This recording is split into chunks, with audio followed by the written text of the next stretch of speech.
السلام علیکم ورحمۃ اللہ وبرکاتہ۔ ساتھ استقبال ہے آپ کا ہمارے یوٹیوب چینل دلی مرکز لائیو بیان پر۔ ہم امید کرتے ہیں کہ آپ سب حضرات خیریت سے ہوں گے۔ آج جو ہم بیان لے کر آئے ہیں وہ عالم امیر حضرت جی مولانا اسد صاحب کا بیان ہے۔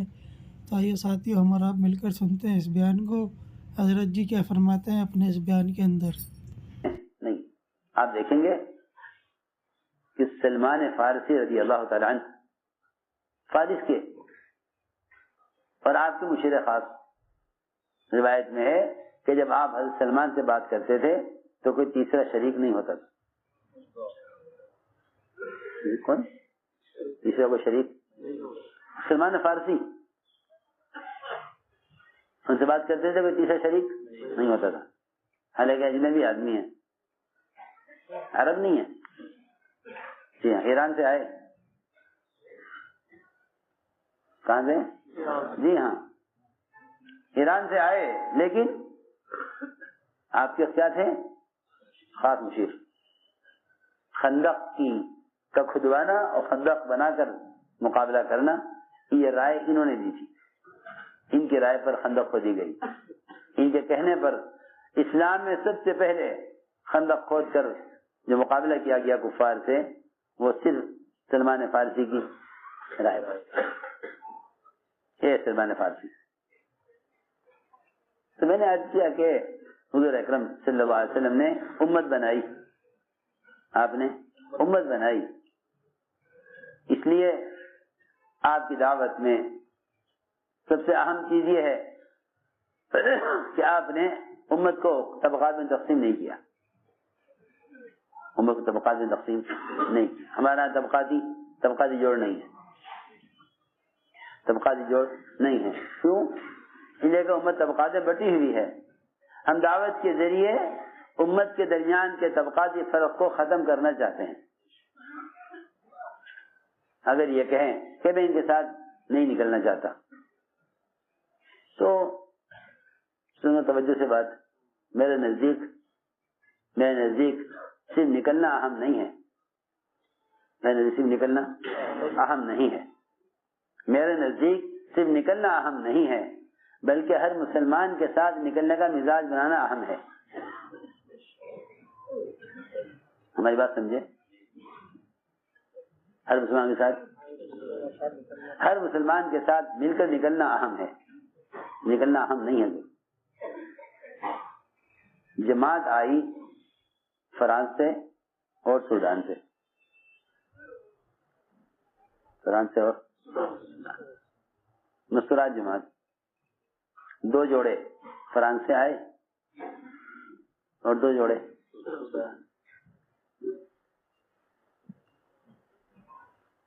دونوں عرب نہیں، فرانس سے آئے وہ انگریزی والے، سوڈان سے آئے اب دو جوڑے کالے سیاہ فام، سوڈان سے دو جوڑے انتہائی گورے سفید، تشکیل معاشرے میں صبح کو جماعت بن گئی، تشکیل کر دو چاروں۔ ایک دو جوڑے ہمارے پاس آئے، کہنے لگے کہ ہماری تشکیل سوڈان والوں کے ساتھ کی گئی ہے، یہ تو ہم تو گورے ہیں، یہ کالے ہیں، ہم ان کے ساتھ نہیں جا سکتے، کیونکہ ہمارے علاقوں میں تو کالوں کا علاقہ ہی الگ ہے بالکل،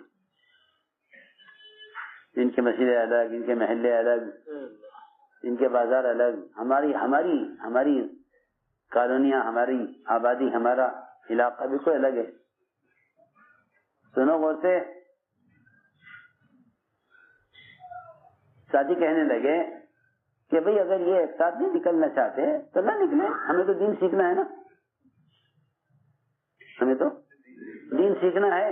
اگر یہ اس طرح نکلنے سے ان کو اشکال ہو رہا ہے تو کوئی حرج نہیں ہے، اور یہ ان کے تشکیل الگ ہو جائے، ان کی الگ ہو جائے، اس لیے تو اصل تو دین سیکھنا ہے، اللہ کے راستے میں نکل کے دین سیکھنا ہے، اور یہ اس طرح نکلنے کو تیار نہیں ہے تو ہمیں ان کی رعایت کرنی چاہیے۔ میں نے دونوں کو مشورے میں بلایا، میں نے کہا تم دونوں یہاں سے اپنے اپنے ملک واپس چلے جاؤ. یہ آسان ہے بنسبت اس کے کہ تم تبلیغ میں آ کر یہ کہو کہ ہم ان کے ساتھ نہیں نکلیں گے. میں نے کہا تبلیغ کا مقصد صرف دین سیکھنا نہیں ہے. تبلیغ کا مقصد دین سیکھنا صرف دین سیکھنا نہیں ہے. دین سیکھنے کے بہت اسباب اور راستے ہیں. اس تبلیغ کا مقصد یہ تھا کہ تم ساتھ نکل کر آپس میں مختلف زبان، مختلف رنگ، مختلف قبیلے، مختلف برادریوں کے ایک ساتھ نکل کر یہ بتاؤ مسلمانوں ساری امت کو کہ صحابہ کے زمانے میں آپس کی اجتماعیت کس طرح تھی. میں نے کہا میں نزدیک تمہارا خروج اہم نہیں ہے، تمہارا ساتھ مل کر نکلنا اہم ہے. تو اپنے ملک واپس چلے جاؤ. یہ تو ہو سکتا ہے، یہ تو ہو سکتا ہے کہ تم اپنے ملک واپس چلے جاؤ. یہ نہیں ہو سکتا کہ تم یہاں آ کر یہ کہو کہ ہم ان کے ساتھ نہیں جا سکتے. لیکن اس کا مطلب یہ ہے کہ امت کو جمع کرنے والا کام بھی امت کو تقسیم کر کے کیا جائے.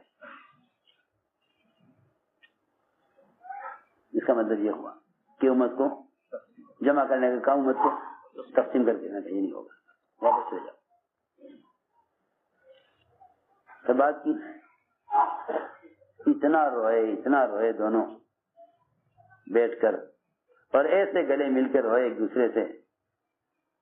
میں نے کہا دیکھو یہ ہے وہ منظر جہاں اغیار دیکھ کر حیران ہوتے تھے کہ جو ان کے ہاں چلا جاتا ہے وہ ان کے ساتھ جیسے مل جاتا ہے. میرے دوستو عزیزو، میں نے عرض کیا کہ یہ مجمع جمع ہو جائے، برادری والے وہاں جمع ہو جائیں، فلاں برادری کا جوڑ وہاں ہو جائے،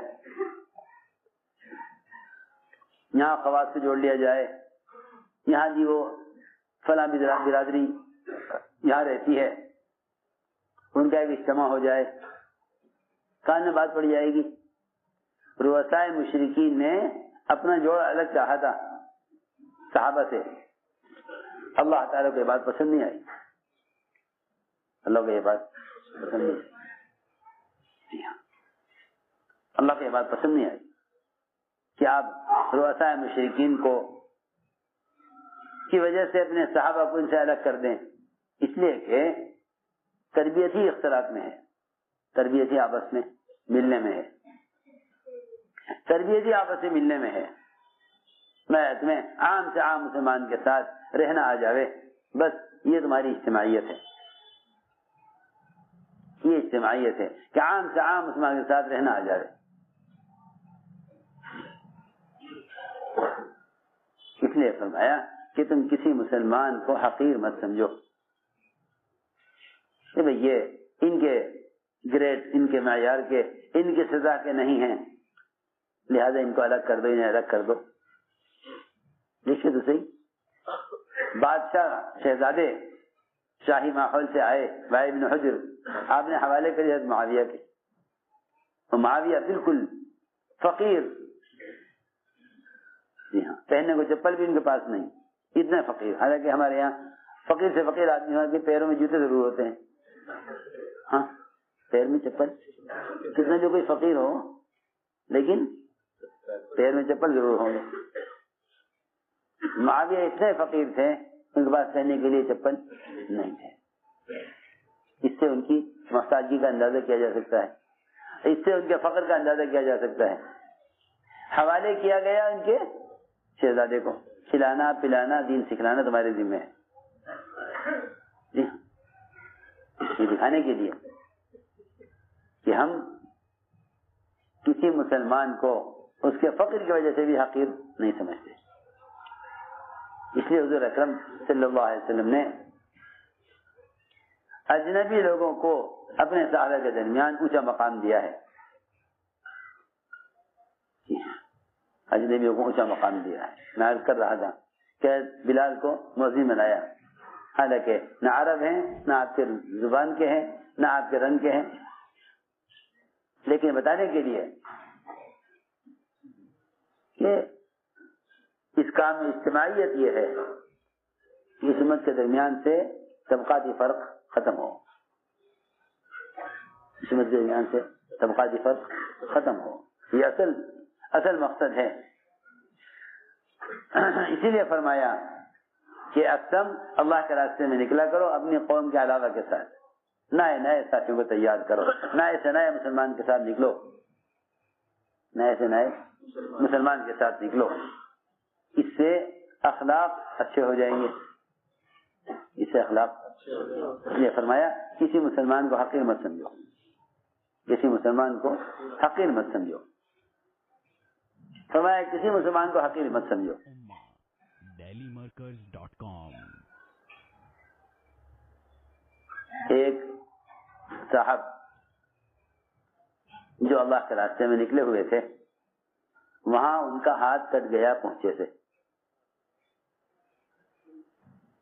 ہاتھ پہنچے سے کٹ گیا۔ حضرت عمر کے پاس آئے، سفر سے واپس ہوئے، ہاتھ دیکھا حضرت عمر نے، کیا ہوا؟ کہ جی فلاں موقع پر تھے اللہ کے راستے میں اور وہاں اللہ کے راستے میں ہاتھ پہنچے سے کٹ گیا ہے، دایاں ہاتھ تھا کٹ گیا۔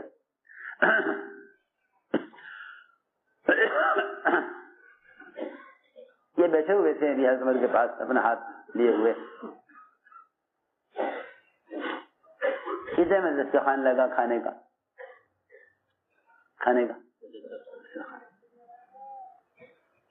کھانا کھانے بیٹھے تو ان صاحب کو خیال ہوا کہ میرا کٹا ہوا ہاتھ دیکھ کر لوگ میرے ساتھ کھانا کھانا پسند نہیں کریں گے، تو اس کا ہاتھ کٹا ہوا ہے، تو انہیں خیال ہوا کہ مجھے کھانا لگنے سے پہلے خود ہی نکل جانے چاہیے یہاں سے، تو آہستہ آہستہ آہستہ پیچھے ہٹے اور وہاں سے اٹھ گئے، اس خیال سے کہ بھئی میرا ہاتھ کٹا ہوا ہے، پہنچے ہاتھ کٹا ہوا ہے تو لوگ میرے ساتھ بیٹھنا گھن کریں گے، تو میرے ساتھ کھانا مناسب نہیں سمجھیں گے، انہیں میرے ہاتھ سے کراہیت ہوگی، لہذا مجھے خود ہی ہٹ جانا چاہیے۔ حضرت عمر سمجھ گئے کہ یہ اپنے ہاتھ کی وجہ سے ہمارے درمیان سے اٹھ گیا ہے۔ عمر رضی اللہ تعالیٰ عنہ نے ان کو بلایا اور بلا کے بٹھایا دسترخوان پر، یہاں بیٹھو۔ کھانے کا پیالہ آ کر رکھا گیا، اس زمانے میں یا آج کل کی طرح تو فیشن تھا نہیں کہ ہر ایک کے لیے الگ پلیٹ ہو، ہر ایک کے لیے الگ پلیٹ ہو، جی ہاں، آج بھی مسلمان کو مسلمان سے دور رکھنے کے لیے ایسے کیا بتاؤں، ایسے ایسی جھوٹی افواہیں اور ایسی چیزیں اڑائی جا رہی ہیں کہ مسلمان مجتمع نہ ہو، مسلمان مجتمع نہ ہو۔ وہ عبادت جس کے ذریعے اللہ تعالی سے کہہ کر سارے کائنات کے نظام کو بدلا جاتا تھا، جی آج مسلمان اس وہن کی وجہ سے یہاں تک پہنچ گیا کہ مسجدوں میں لوگ جمع نہ ہوں ورنہ بیماری پھیل جائے گی۔ جی ہاں، یہ محض جہالت اور محض عقیدے کی خرابی۔ جی ہاں،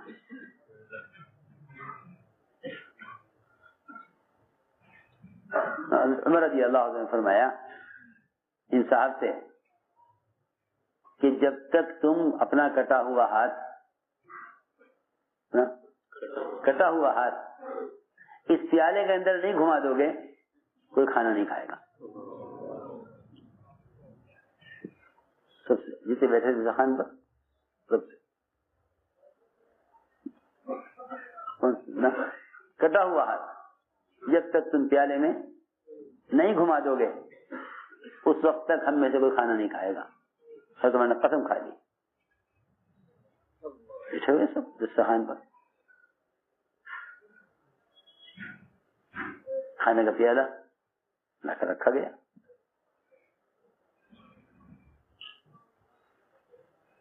حضرت عمر کا حکم تھا، امیر المومنین کا حکم ہے، سارے دسترخوان میں بیٹھے تھے، سب سے کہہ دیا کوئی کھانا نہیں کھائے گا جب تک یہ اپنا کٹا ہوا ہاتھ پیالے کے اندر نہیں گھما دے گا۔ اس نے اپنا ہاتھ پیالے میں گھسایا اور پیالے کے اندر ہاتھ چلایا، حضرت عمر نے فرمایا سب کھاؤ اس میں سے، اور پہلے لقمہ حضرت عمر نے لیا کہ تم ایک مسلمان سے گھن کر رہے تو اس کا ہاتھ کٹا ہوا ہے۔ فرمایا حضرت عمر نے کہ اس کا جو کٹا ہوا ہاتھ تھا پہنچے گا انگلیاں وہ جنت میں داخل ہو چکی ہیں، تو کیا باقی حصہ جہنم میں جائے گا؟ میں اللہ سے اس کے جسم کو جنت میں داخل کر رہے اور تم جو ہے اس کے جسم سے نفرت کر رہے.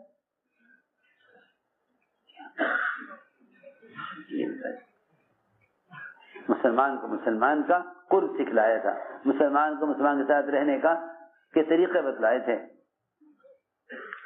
تاکہ تمہاری آپس کی اجتماعیت ہو. آج ساتھیوں کے ساتھ بیٹھنا پسند نہیں کرتے. جی ہاں، وہاں عمر رضی اللہ تعالیٰ عنہ کٹے ہوئے ہاتھ کو سالن کے اندر گھما کر یہ بتانا چاہتے ہیں کہ تم ایسے آدمی سے بھی گھن نہ کرو جس کا ہاتھ کٹا ہوا نظر آ رہا. عبداللہ بن عمر رضی اللہ تعالیٰ عنہ ایسے کوڑ کے مریض کے ساتھ اس کی پلیٹ میں کھانا کھاتے تھے جس کی انگلیوں کے زخم ظاہر ہوتے تھے، نظر آتے تھے. فرماتے تھے اللہ کا حکم اس بیماری کے لیے، اس کے لیے ہے، میرے لیے نہیں ہے. اور جب میرے لیے حکم ہوگا تو میں الگ کھا کر بھی اس بیماری سے نہیں بچ سکوں گا، اس بیماری سے نہیں بچ سکوں گا. صحابہ نے شکایت کی حضور اکرم صلی اللہ علیہ وسلم سے کہ یا رسول اللہ کھانا کھاتے ہیں لیکن پیٹ نہیں بھرتا. آپ نے کوئی وظیفہ نہیں بتایا برکت کا. جی آج کل لوگ وظائف پوچھتے ہیں نا، کوئی تعویذ برکت کا دے دیں، کوئی وظیفہ ہی بتلا دیں.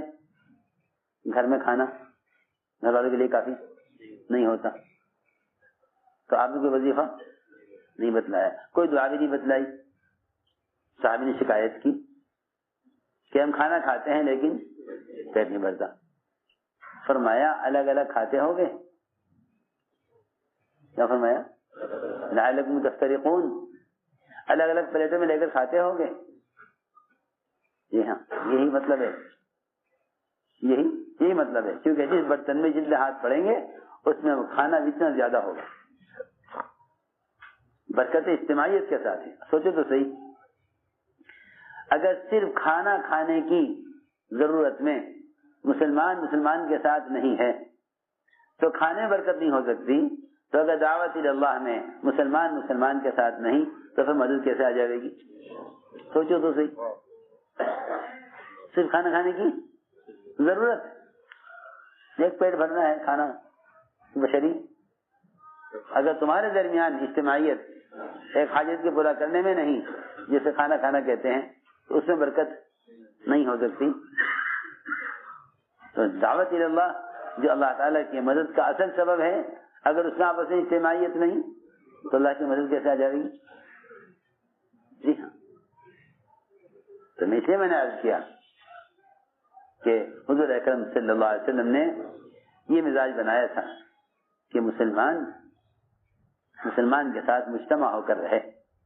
اور دیکھو بات سنو، یہ آپس کی اجتماعیت ہو نہیں سکتی جب تک مسلمان کی غلطی کی اچھی تعویل نہ کرے.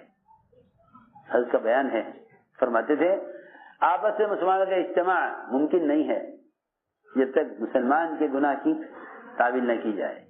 غور سے سننا بات، تعویل کرنا یہ ہے کہ تم مسلمان کے گناہ کی ایسی تعویل کرو کہ جس سے اس کا گناہ ثابت نہ ہو، اس کا گناہ ثابت نہ ہو. اس زمانے مسلمان کے گناہ کو ثابت کرنے کی کوشش کرتا ہے. مسلمان گناہ کو ثابت کرنے کی کوشش کرتا ہے.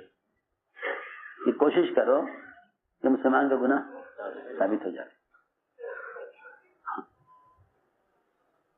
اچھی بات ہے، مسلمان کے گناہ کو ثابت کرنے کی کوشش میں لگا ہوا ہے. ان کا گناہ ثابت ہو جائے کسی طرح. ایک مسلمان کو گناہ گار ثابت کرنے کی کوشش یہ ایسا ہے جیسے کسی مسلمان کو دھکا دے کر زبردستی کوشش کر کے کسی گڑھے میں گرانا. یہ ایسا ہے، خدا کی قسم. کسی مسلمان کے گناہ کو ثابت کرنے کی کوشش کرنا، اس کو گڑھے میں گرانے کی کوشش کرنا ہے. سمجھ میں آئی بات؟ کسی مسلمان کے گناہ کو ثابت کرنا، اس کو گڑھے میں گرانے کی کوشش کرنا ہے، اس میں کوئی فرق نہیں ہے. اور یہ بات سنو کہ گڑھے میں گر جانے سے تو اس کو جسمانی تکلیف ہوگی، یہ تکلیف اس کے ذات تک محدود ہے، لیکن کسی مسلمان کے گناہ کو ثابت کرنا اس کو مسلمانوں کے درمیان رسوا کرنا ہے، مسلمانوں کے درمیان اس کو رسوا کرنا ہے. یہ تو گڑھے میں گر جانے سے بھی زیادہ خطرناک ہے. ہم نے عرض کیا کہ مسلمان کے گناہ کو ثابت نہ ہونے دو، آپس کی اجتماعیت اس میں ہے، آپس کی اجتماعیت اس میں ہے کہ مسلمان کا گناہ ثابت نہ ہونے دو. مسلمان کے گناہ کو ایسا چھپاؤ جیسا اپنی اولاد کے عیب کو چھپاتے ہو، اپنی اولاد کے عیب کو. اس کے لیے تعویل کا حکم ہے، تحقیق کا نہیں. تحقیق کرنا تو حرام ہے. سنو، مسلمان کی ضرورت کی تحقیق کرنا ثواب ہے، مسلمان کی ضرورت کی تحقیق کرنا ثواب ہے، اور مسلمان کے گناہ کی تحقیق کرنا حرام ہے.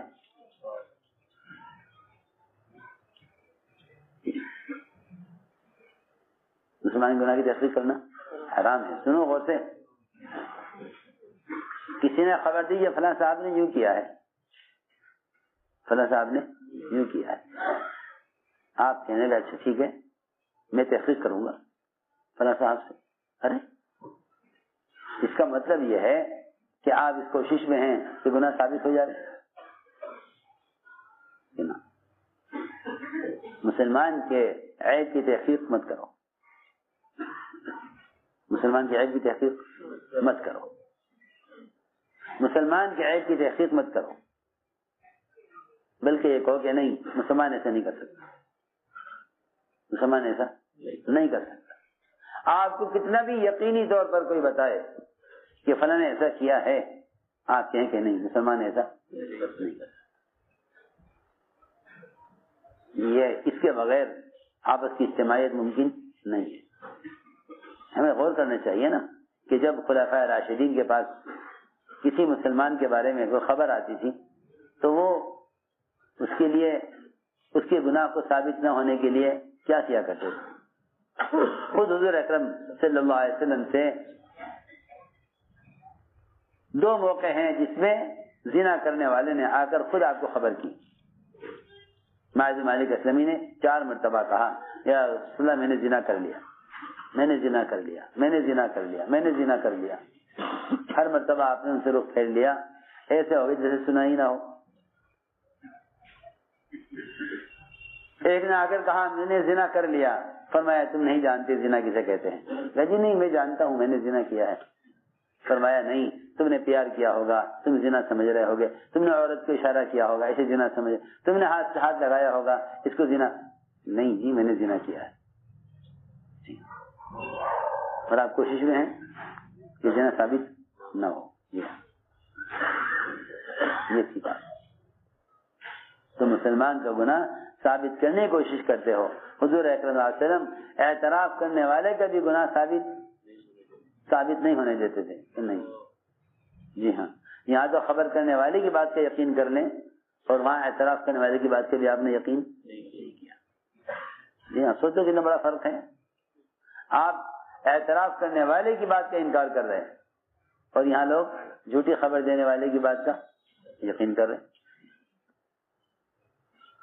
یہ حدیث میں آتا ہے کہ ایک آدمی کے گناہگار ہونے کے لیے اتنا کافی ہے، ایک آدمی کے گناہگار ہونے کے لیے اتنا کافی ہے کہ سنی ہوئی بات آگے بڑھا دے، سنی ہوئی بات کو آگے بڑھا دے. اس سے آپس میں دوریاں، آپس میں دشمنیاں، آپس میں نفرتیں اس سے پیدا ہوتی ہیں.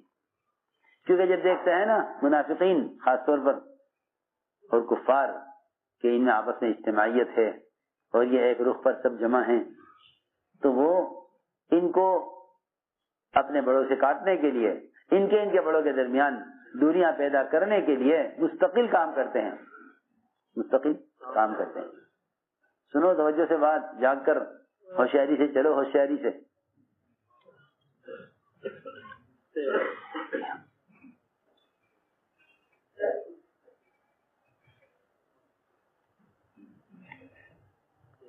ہمیشہ کا یہ دستور ہے دور نبوت سے کہ جب دیکھتے ہیں منافقین کہ ان میں اطاعت آ گئی، ان میں اطاعت آ گئی، ان میں اجتماعیت آ گئی، تو وہ اس اجتماعیت کو توڑنے کے لیے ان کے دلوں میں ان کے بڑوں کی طرف سے بدگمانیاں پیدا کرتے ہیں.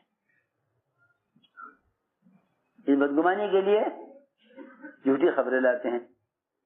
سنو غور سے بات. حضور اکرم صلی اللہ علیہ وسلم نے ایک صحابی کو بھیجا قبیلہ بنو مستلق کی طرف ان کے مال کی زکوٰۃ وصول کرنے کے لیے. بڑا مالدار قبیلہ تھا بنو مستلق. بنو مستلق مالدار قبیلہ تھا.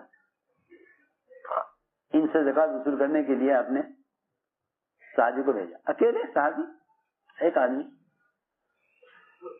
وہ جا رہے تھے، قبیلے کو پتہ چل گیا کہ وہ ہم سے زکوٰۃ دینے کے لیے آ رہے ہیں.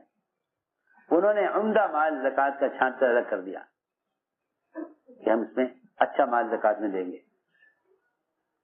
اس لیے کہ زمانے میں جیسے لوگ اچھی نماز پڑھتے تھے نا، سنبھال کر عمدہ نماز جو اللہ کے ہاں قابل و قبول ہو، ایسے ہی زکوٰۃ بھی اچھی طرح دیتے تھے. اس زمانے میں نماز بھی تاوان، زکوٰۃ بھی تاوان. جی اور زکوٰۃ اور نماز، جی ہاں، جیسے نماز کو خوبصورت سے خوبصورت بنا کر، اچھے سے اچھا بنا کر پیش کریں، ایسے ہی زکوٰۃ بھی اچھی سے اچھی دیتے تھے. انہوں نے سن لیا کہ آپ کا آدمی آ رہا ہے زکوٰۃ وصول کرنے کے لیے، عمدہ مال زکوٰۃ کا چھانٹ کر الگ کر لیا کہ یہ دیں گے زکوٰۃ میں. اور انہوں نے کہا کہ بھئی دیکھو آپ کا آدمی آ رہا ہے، یوں نہیں کہ وہ ہمارے گھر پہ پہنچے، ہمیں چاہیے کہ آپ کے آدمی کا بستی سے باہر نکل کر استقبال کیا جائے اور ان کا اکرام کیا جائے. بستی سے باہر نکل کر ہم ان کو اپنے گھر لے کر آئیں. چنانچہ وہ سب خبر سن کر بستی سے باہر آ گئے. آپ کے صحابی کے استقبال میں، ان کے اکرام میں، کہ سب ان کا استقبال کریں گے باہر نکل کر. منافق نے دیکھا، ارے یہ کیا ہو رہا، ان میں ایسی اجتماعیت اور ایسی اطاعت اور زکوٰۃ دینے کا ایسا شوق، اور ان میں اتنا اعتماد کہ ایک آدمی اکیلا پورے قبیلے کی زکوٰۃ لے لے گا اور امانت داری سے جا کر پہنچا دے گا. کیسے ان میں آپس میں توڑ کیا جائے. جی ہاں، لوگ منافقین کی حرکتوں سے اور منافقین کی تدبیروں سے ناواقف ہو کر رہتے ہیں. حالانکہ مومن کو چاہیے ہمیشہ چوکنا رہے. مومن کو چاہیے کہ چوکنا رہے. جی ہاں، مومن کو چاہیے کہ چوکنا رہے، کیونکہ مومن وہ ہے لا یخدع ولا یخدع، نہ دھوکہ دے نہ دھوکہ کھائے. جی ہاں، سیدھی بات ہے. چوکنا رہو. کیا رہو؟ چوکنا رہو. یہ صحابی جا رہے تھے، راستے میں ایک منافق ملا. پوچھا کہاں جا رہے ہو؟ پوچھا کہاں جا رہے ہو؟ صحابی نے کہا کہ میں قبیلہ بنو مستلق سے زکوٰۃ وصول کرنے کے لیے جا رہا ہوں. اس منافق نے کہا ارے تمہیں حالات کی بھی خبر ہے؟ کیا حالات ہیں؟ ارے سنو تو صحیح، حالات معلوم ہے؟ کیا حالات ہیں؟ تمہیں حالات کی خبر ہے کہ کیا حالات ہیں؟ کبھی مجھے تو کچھ خبر نہیں کیا حالات، کیا بات ہے. کہنے لگا میں سچی بتلا رہا ہوں اور میں وہیں سے آ رہا ہوں ان کے قبیلے سے، اور حالات اس وقت کے یہ ہیں کہ پورا قبیلہ تمہیں قتل کرنے کے لیے بستی سے باہر کھڑا ہوا ہے.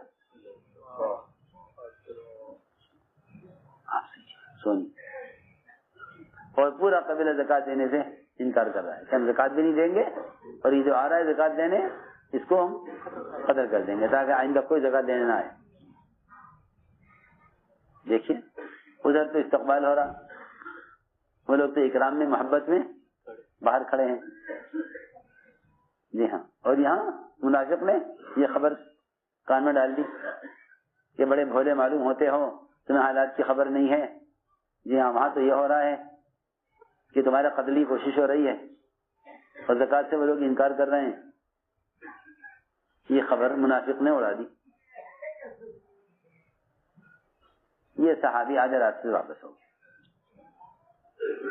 صحیح بات ہے، جب ان کو ڈرا دیا منافق نے، پر یہ کہہ دیا کہ وہاں مت جانا، وہاں تمہیں قتل کر دیں گے لوگ.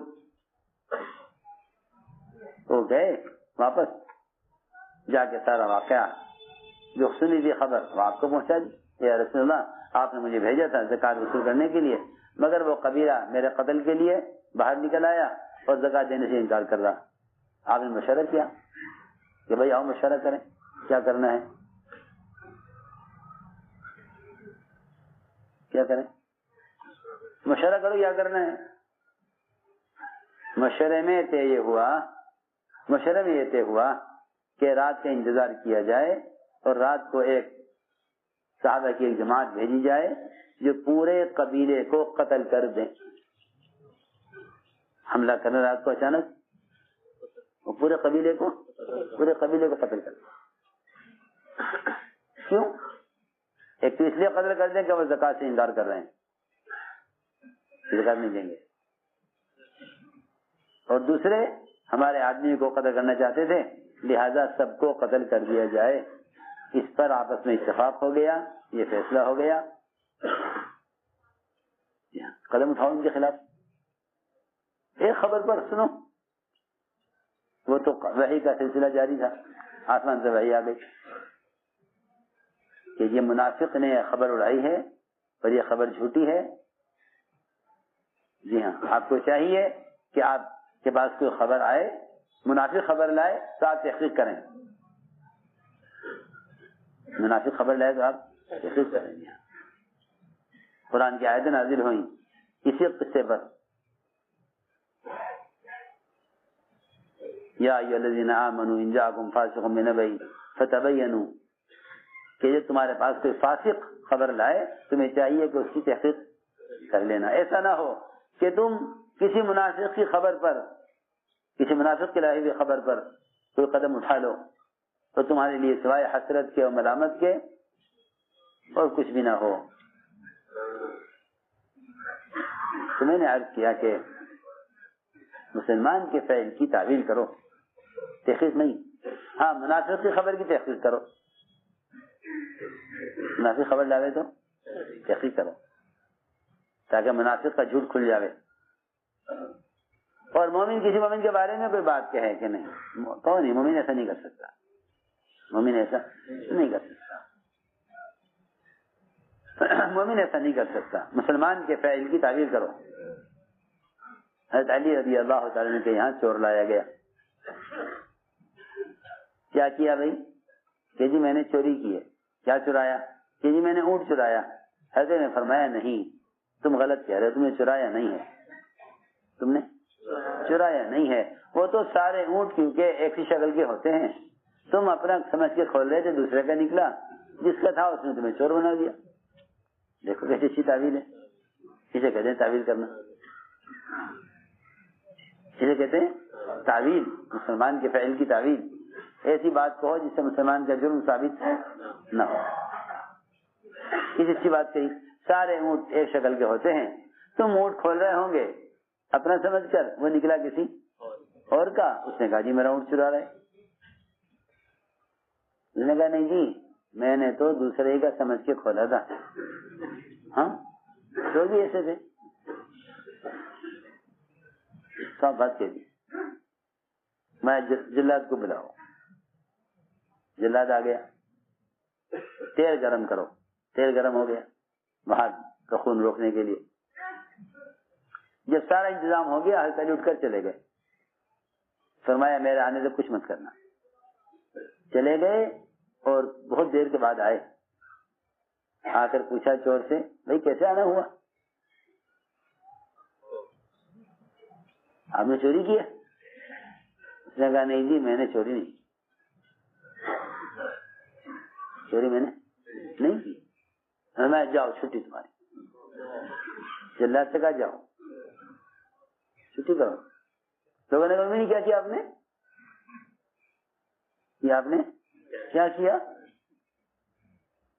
ایک آدمی نے اعتراف کر لیا، آپ نے جلاد کو بلا لیا اور اسے انکار کر کے آپ نے چھوڑ دیا؟ حضرت نے فرمایا ہاں، میں نے اس کو پکڑا تھا اس کے اعتراف کرنے پر اور چھوڑ دیا اس کے انکار کرنے پر. وہ کہہ رہا میں نے چوری نہیں کی، چھوڑ دیا میں نے اس کو. کہ مومن کیا کر رہا؟ انکار کر رہا. سنو تو صحیح، مومن انکار کر رہا کہ جی میں نے ایسے نہیں کیا، میں نے چھوڑ دیا اس کو. یہ نہیں کہ وہ اس کے انکار کرنے کا کو قبول نہ کرتے کہ نہیں، اس لیے کہتے ہیں کہ معذور کے عذر کو قبول کرو. ایک صحابی نے ایک مشرک کا پیچھا کیا تلوار لے کر، وہ ظاہر بات ہے کہ صحابی روایت میں ہے، صحابی نے یہاں تک عرض کیا کہ اے رسول اللہ، ایک کافر نے مجھ پر حملہ کیا، مجھ پر حملہ کرے، میرا ہاتھ کاٹ دے، مونڈے سے میرا ہاتھ کاٹ دے، پھر تلوار میرے ہاتھ میں آ جائے اور میں اپنے دوسرے ہاتھ سے اس پر وار کروں، اور جب اس کا تلوار سر پر آ جائے اور وہ اس کے لیے کوئی راستہ نہ ہو بچنے کا، اور وہ پڑھ لے فوراً اشہد ان لا الہ الا اللہ، تو کیا میں اسے قتل کروں؟ فرمایا نہیں، اسے قتل نہیں کر سکتے. اس پر تلوار حرام ہو گئی اس پر. اب کیا رسول اللہ اس نے میرا ایک ہاتھ کاٹ دیا؟ جی ہاں. فرمایا کہ ہاں، اس نے جو تمہارا ہاتھ کاٹا ہے اور اس نے کاٹا ہے کفر کی حالت میں، اور تم جو اس کو قتل کر رہے ہو، تم اسے قتل کر رہے ہو اس کے ایمان کی حالت میں.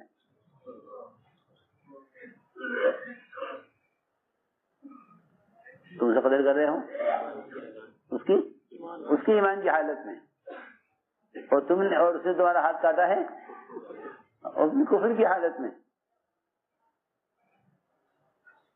تم پھر بھی سر حملہ نہیں کر سکتے. اس نے کلمہ پڑھ لیا. جی وہ تو جان بچانے کے لیے پڑھ رہا ہے، وہ جان بچانے کے لیے. جی ہاں، آج کل لوگ کہتے ہیں نہیں جی یہ تو جان بچانے کے لیے کہہ رہے ہیں، ٹھیک ہے، کیا اعتبار ہے؟ ارے جب ایک کافر کے کلمہ پڑھنے کا اعتبار کرنا لازم ہے. صحابی نے پیچھا کیا مشرک کا، جب اس نے دیکھا اب تو تلوار سر پر آ گئی، اب بچنا ممکن، نے کہا اشہد ان لا الہ الا اللہ. نے کہا اچھا اب جان بچانے کے لیے کلمہ پڑھ رہا، اس نے اس کو قتل کر دیا. آپ کے سامنے مقدمہ پیش ہوا، کارگزاری ہوئی. فرمایا تم نے اسے قتل کر دیا کلمہ پڑھنے کے بعد؟ عرض کیا کہ رسول اللہ جان بچانے کے لیے پڑھ رہا تھا. فرمایا اگر دل پھاڑ کے بھی دیکھ لیتے تب بھی تمہیں کلمہ نظر نہ آتا. جی یہ مطلب ہے اس کا. اس کا دل پھاڑ کر اگر تم دیکھتے دل کے اندر تو کلمہ لکھا ہوا نظر آتا؟ یہ نا، یہ تو ایسا معاملہ ہے جو اس کے اللہ کے درمیان میں ہے. تمہیں اس کافر کا بھی کلمہ قبول کرنا چاہیے تھا جس نے جان بچانے کے لیے کلمہ پڑھا ہے. اس لیے ہم نے عرض کیا کہ مسلمان کے عذر کو قبول کرو، مسلمان کا عذر قبول کرو، مسلمان کے فعل کی تعویل کرو اور مسلمان کا عذر قبول کرو. حضرت علی کا واقعہ میں نے سنایا، اس میں دونوں چیزیں ہیں. عذر قبول کر لیا، اس نے کہا میں نے چوری نہیں کی، عذر قبول کر لیا، اور تعویل کی کہ تم نے دوسرے کا سمجھ کر اپنا سمجھ کر کھولا ہوگا، دوسرے کا نکلا. تو میں نے عرض کیا کہ آپس کی اجتماعیت اس سے ہوتی ہے. آپس کی اجتماعیت، اس میں آپس کی اجتماعیت ہے کہ مسلمان کے فعل کی تعویل کرے اور مسلمان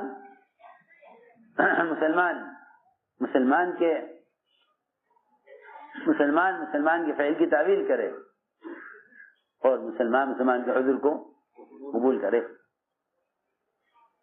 اس کے بغیر آپس کی اجتماعیت ممکن نہیں ہے، اور آپس کی اجتماعیت کے بغیر اللہ کی مدد ممکن نہیں ہے. یہ اصل بات ہے کہ آپس کی اجتماعیت آپس کی اجتماعیت کے بغیر اللہ کی مدد، کیونکہ فرمایا ید اللہ ہے الجماع، کہ اللہ کی مدد جماعت کے ساتھ ہے۔ دیکھو تو صحیح، جماعت کسے کہتے ہیں؟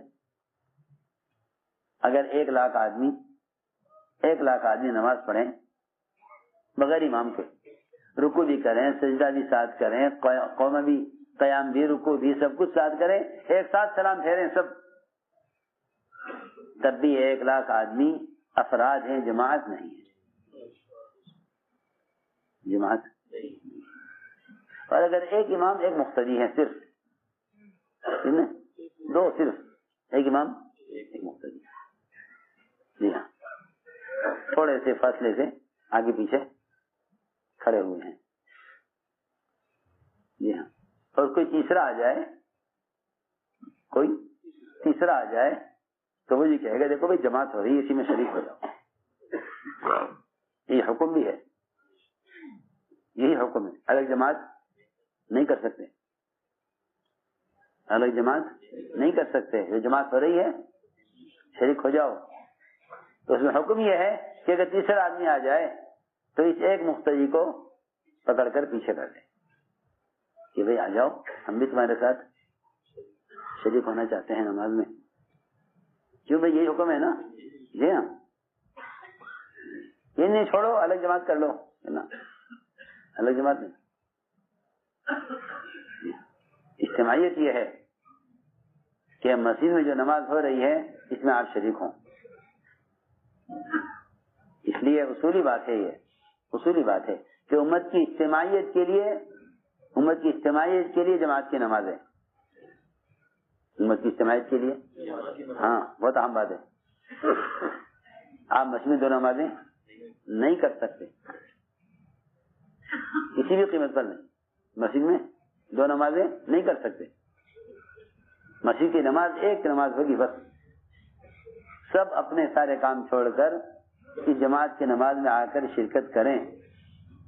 اگر 10، 15، 5، 3، 2 آدمیوں کی بھی نماز نکل گئی جماعت کی اور مسجد میں آ گئے تو ان کو جماعت کی نماز مسجد کے احاطے سے باہر کرنی ہوگی، مسجد میں نہیں کر سکتے، کیوں بھائی ایسا ہی ہے نا، ہاں،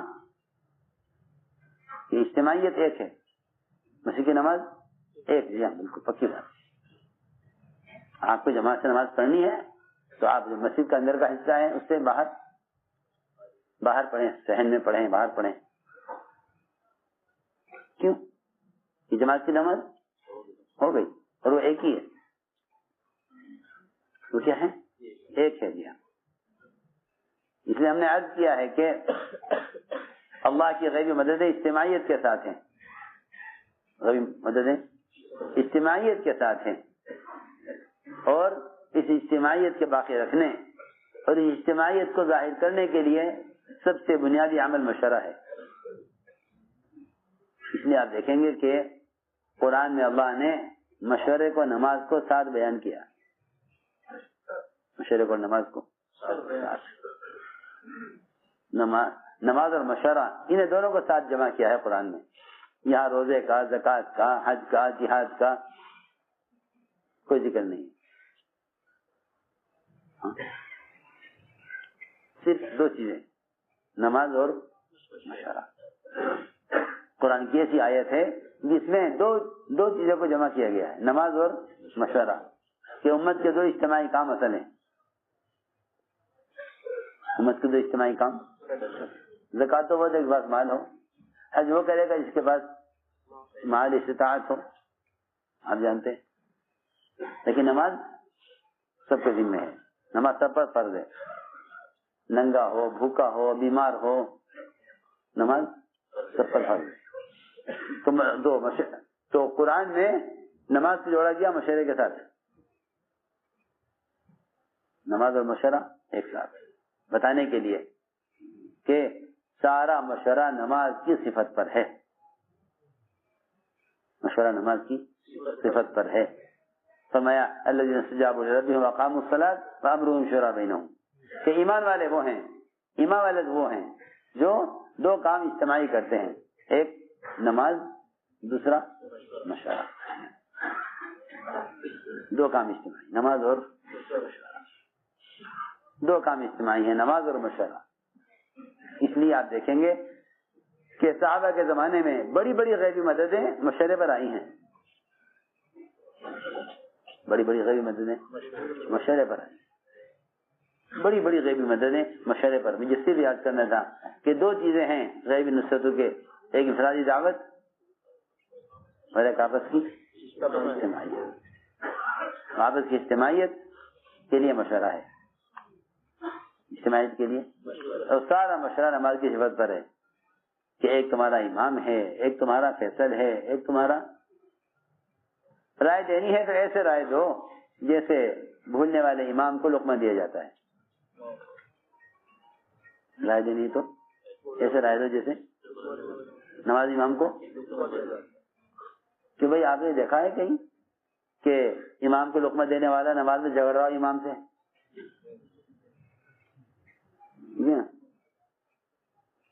ہماری بات ہی مانتے ایسا ہے کہ نا تم لقمہ دے دو، تمہاری ذمہ داری ختم ہو گئی. جی ہاں، اس لیے فرمایا کہ نماز کے ضامن مقتدی نہیں ہے. نماز کے ضامن مقتدی نہیں ہے بلکہ نماز کا ضامن امام ہے. کون ہے نماز کا ضامن؟ جی ہاں، دیکھو نا حدیث میں کہ نماز کا ضامن، جی ہاں تمہاری نماز کی ضمانت امام پر ہے. تم لقمہ دے دو، تم پر نماز کی ضمانت نہیں ہے، امام کے ذمہ ہے تمہاری نماز. اور دوسری بات یہ ہے کہ لقمہ کہاں دو؟ کہ لقمہ نماز میں دو. ارے سنو تو صحیح، لقمہ کہاں دیا جاتا ہے؟ نماز میں. جی ہاں، نماز سے باہر کا لقمہ نہیں لیا جائے گا، نماز سب کی ٹوٹ جائے گی حنفیوں کے نزدیک. اس لیے لقمہ دینے کے لیے ضروری ہے کہ آپ اس نماز میں شامل ہوں. جی ہاں، یہ نہیں کہ اب امام صاحب اٹک گئے نماز میں، گلی کا مسجد کی گلی سے کوئی باہر سے گزر رہا تھا، اس نے کھڑکی میں سے امام صاحب کو لقمہ دے دیا حافظ صاحب نے. ہاں تو کیا ہوگا؟ نماز تو سب کی نماز خراب ہے. کہ نہیں، آپ مسجد میں آئیے اور نماز میں شریک ہوئیے، اور آپ کی اور امام کی نماز ایک ہونی چاہیے. پھر آپ لقمہ دیجیے. آپ الگ نماز پڑھ رہے ہیں، امام الگ پڑھ رہا ہے، تب بھی آپ کا لقمہ نہیں لیا جائے گا. اسی کو عرض کر رہا ہوں کہ نہ گشت میں، نہ تعلیم میں، نہ خروج میں، نہ چلنے میں، نہ 4 مہینے میں. اور شکایت یہ ہے کہ امام صاحب ہماری رائے قبول نہیں کرتے. ہم کہہ رہے یوں کر لو، یہ کرتے نہیں. بھائی تم کہہ رہے اس میں شریک ہو جاؤ، رکوع میں، سجدے میں، قومے میں، قاعدے میں، جلسے میں شریک ہو امام کے ساتھ. پھر امام کو لقمہ دو، آپ کو لقمہ دیا جائے گا. جی ہاں، اگر نماز سے باہر ہو تو صحیح بھی نہیں لیا جائے گا. سنو آنے والی بات میں نے عرض کیا کہ لقمہ دینے کے لیے ضروری ہے کہ نماز میں شریک ہو، اور رائے دینے کے لیے ضروری ہے کہ پورے کام میں چلو پورے کام میں. جی ہاں، امام کو لقمہ دیا جائے گا، امام کو لقمہ دیا جائے گا. لیکن لوگ امام سے غلطی ہو گئی تو بازار میں کہہ رہے جا کے لوگوں سے کہ بھائی امام صاحب نماز غلط پڑھا رہے. ارے سنو تو صحیح. تو بازار میں کہنے سے یا اخبار میں دینے سے سنو تو صحیح کیا ہوگا کہ وہ عوام الناس جو پہلی نماز نہیں پڑھتے وہ نماز سے دور ہو جائیں گے. چلیے اچھا، جو نمازی صحیح نہیں ہوتی تو کیا پڑھنی. ارے سنو تو صحیح. تو امام کو لقمہ دینے کے لیے بازار نہیں، اخبار نہیں، امام کو لقمہ دینے کے لیے نماز ہے. جی ہاں، یہ نماز کے بعد امام سے کہہ دو کہ یہ فلاں غلطی ہوئی ہے، ٹھیک کر لیں گے اس کو. جی ہاں، اگر ایسی غلطی ہے امام نماز دوہرا لے گا، ایسی غلطی نہیں ہے تو آئندہ خیال کر دے گا. کیوں بھائی؟ ہاں، اتنی آسان بات ہے کہ سارا مشورہ نماز کی صفت پر ہے. مشورہ سارا نماز کی صفت پر ہے. اس لیے ہمیں چاہیے کہ مشورے کا اہتمام کریں. جیسے نماز کے لیے سارے تقاضے چھوڑ کر آنا ضروری ہے، ایسے مشورے کے لیے سارے تقاضے چھوڑ کر آؤ. قاضی کہتے ہم تو دکان پہ ہیں، آ نہیں سکتے، ہماری رائے بتا دینا. اللہ اکبر. مسجد میں مشورے کے حلقے کو فرشتے آسمان سے گھیرے ہوئے، اور یہاں اللہ کی رحمت اور سکینہ نازل ہو رہا. جو رائے یہاں ہو سکتی ہے وہ رائے بتاؤ، وہاں بازار میں شیاطین کے ساتھ بیٹھ کر وہ رائے دی جا سکتی ہے؟ سنی بات.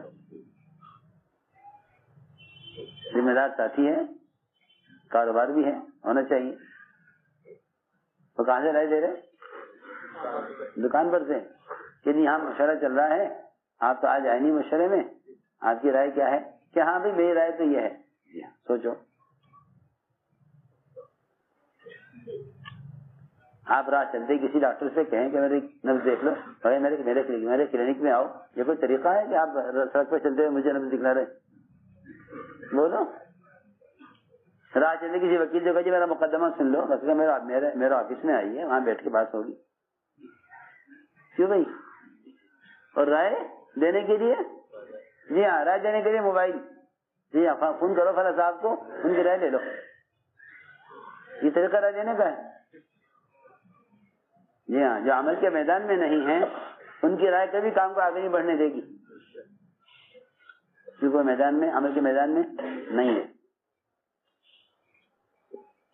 ایسے رائے دینے کی جگہ مشورہ ہے. جی ہاں، رائے دینے کی جگہ مشورہ ہے. مشورے سے باہر رائے دینا ساتھیوں کو گروپ میں تقسیم کر دے گا. عبداللہ بن ابی بن سلول منافقین کا سردار، اس نے احد کے موقع پر آپ کی رائے سے اتفاق نہیں کیا. آپ کے فیصلے سے اتفاق، ہاں بھائی ہماری رائے تو یہ ہے کہ مدینے میں رہ کر مقابلہ کیا جائے. فرمایا کہ نکلنا ہے باہر. آپ 700 صحابہ کو لے کر نکلے.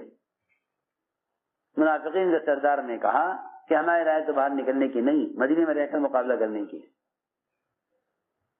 یہ تو آپ ہماری بات مانیں، آپ ہماری بات نہیں مانیں گے تو ہم آپ کے ساتھ نہیں دیں گے.